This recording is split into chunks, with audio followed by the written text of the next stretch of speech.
ng fuel. Director, pagkasampa ng petisyon, papatawag agad kayo ng hearing? Magkakaroon po ng schedule sa hearing yan. Ayun. Even consultation by the board.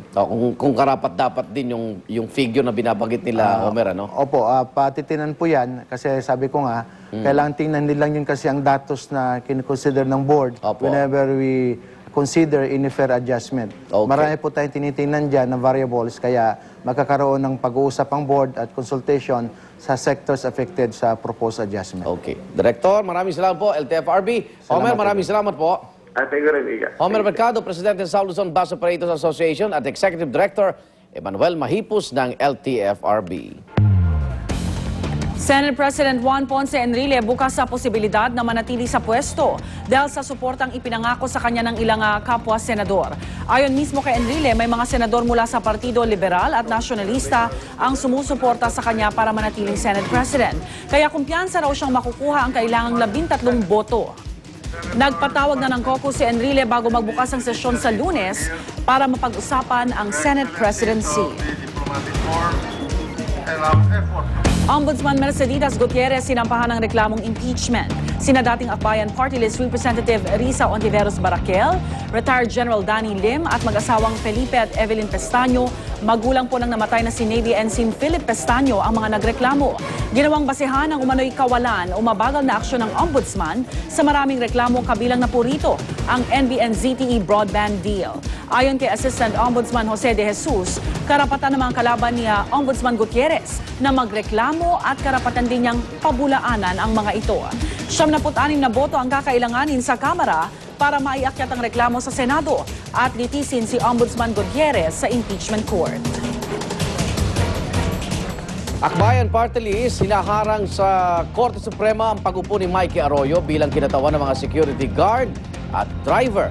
Pinagtanggol naman ng founder ng Ang Galing Pinoy Party List, si Mikey. Darito ang report ni Teresa Andrada. Nakahanap man ng kakampi sa COMELEC, wag daw munang magdiwang si Mikey Arroyo. Sa inihaing urgent motion for early resolution, hiniling ng grupong Akbayan sa Korte Suprema na ipag-utos sa COMELEC ang disqualification ng mga nominado ng Ang Galing Pinoy Party List kabilang na si Mikey, pati na ang kanselasyon ng registration ng grupo. Walang evidence na na-present ang Galing Pinoy that Mikey Arroyo really had historical links to Ang Galing Pinoy. Ayon sa Akbayan, malinaw na nakasaad sa COMELEC Resolution 8807 na dapat magsumite ng ebidensya ang mga nominado para patunayang kabilang talaga sila sa marginalized sector. Nakasaad din sa resolusyon na dapat may track record ang mga nominado na naging aktibo sila sa organisasyon para sa pagsulong ng kapakanan ng kinakatawan nilang marginalized sector. Dapat din daw may certification na naging bona fide member ang nominado ng organisasyon nang di bababa sa 70 araw bago ang araw ng eleksyon. Sa 7 miyembro ng ANBANG, tanging sina Commissioner Gregorio Larzabal at Rene Sarmiento ang kontra sa pag-upo ni Mikey bilang kinatawan ng mga gwardya at tricycle driver.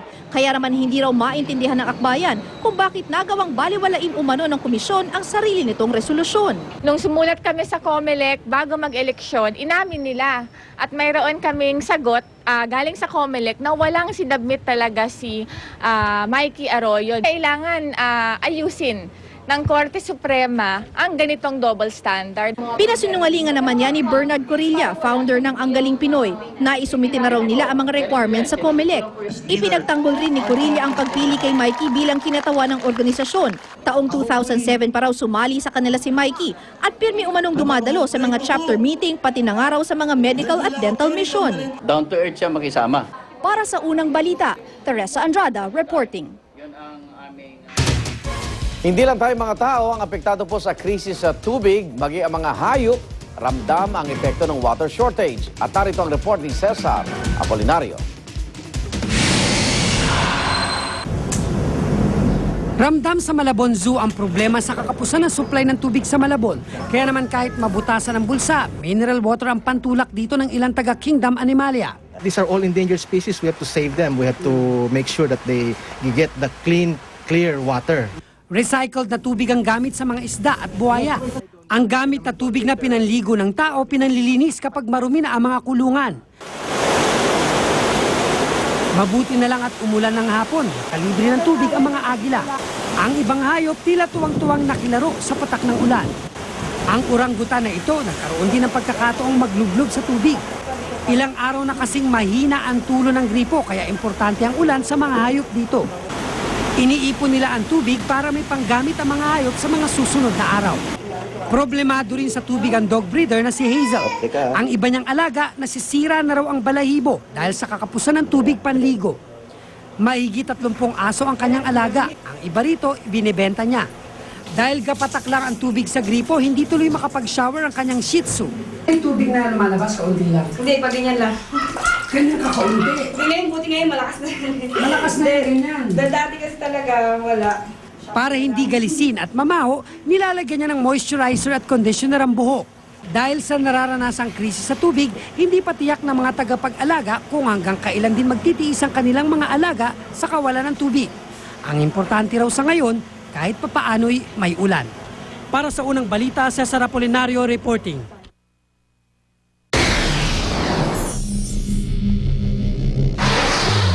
Magamang mangingisda sa China, muntik mapahamak matapos tumaob ang sinasakyang bangka sa gitna ng pananalasa ng isang bagyo. Pumalaot po ang dalawa sa kabila ng warning ng mga otoridad. Sa pamamagitan ng cellphone, agad silang nakahingi ng tulong. Pero dahil sa malalaking alon at malakas na hangin, pahirapan ang rescue. Kabadong naghintay ang kanilang mga mahal sa buhay sa tabing dagat. Ligtas namang nasagip ang mag-ama mula sa dagat. Wala pang naiulat na nasaktan sa pananalasa ng bagong bagyo. Pagsabog ng isang car bomb sa Iraq, 15 ang patay. Nangyari po ang pagsabog sa labas lamang ng isang moske sa bayan ng Bakuba. Ito na ang ikatlong pag-atake mula lamang nitong Lunes. Nagiging paboritong target daw ng mga Sunni insurgent ang mga moske. Elepante sa isang zoo sa Ohio sa Amerika, inatake po ang kanyang trainer.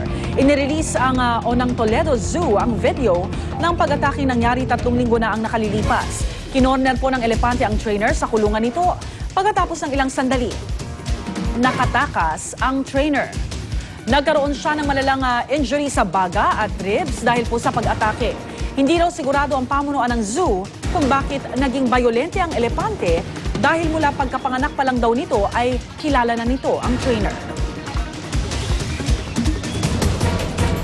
Paul the Octopus binigyan ng parangal ng Spain. Matatanda ang nahulaan ni Paul the Octopus na mananalo ang Spain National Football Team laban sa Netherlands sa final match ng FIFA World Cup. Binigyan ng Octopus ng ilang regalo, kabilang ng isang maliit na estatwa, plaque, at football shirt na may numerong 8. Idineklara rin itong honorary friend ng Espanya. Ang mayor mismo ng bayan ng O Carbolino ang nagbigay ng parangal. Balyena tumalon papasok sa isang naglalayag na yate sa South Africa. Nasa laot umano ang sailing instructor na si Ralph Moffs at ang partner niyang si Paloma Werner sa Cape Town nang makita nila ang balyena sa di kalayuan. Di raw nila akalaing direkta itong lalangoy patungo sa kanilang yate.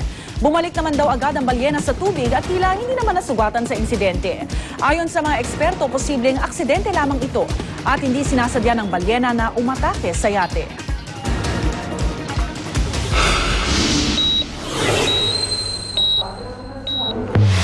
Sa ating Health Watch, bagong procedure ng pagbabakuna na dinevelop sa UK, wala na pong aray.